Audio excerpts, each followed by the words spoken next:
नमस्कार मंडळी, लग्नानंतर होईलच प्रेम या मालिकेच्या आजच्या पुढील भागात आपल्याला असं पाहायला मिळालं। आता आर्या इकडे मानिनी काकूंना तिचे सोनोग्राफी रिपोर्ट्स दाखवते आणि मग मानिनी काकू तिला म्हणत असतात, मी आर्या तुझी काळजी घेईल बरं का।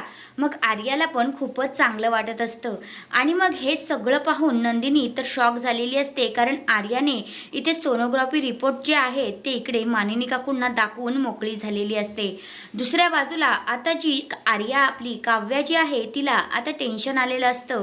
ती म्हणत असते की पार्थ, मला जसं ह्या आर्यामध्ये एकदम असं प्रेग्नेन्सीबाबत असं एकदम एक्साइटमेंट वाटते ना, तशी मला नंदिनी ताईमध्ये अजिबात वाटत नाही। या आर्याला फक्त 1 मंथ झालाय तर ती एवढी खुश आहे, पण नंदिनी ताईमध्ये मला काहीतरी नक्कीच घोळ वाटतोय।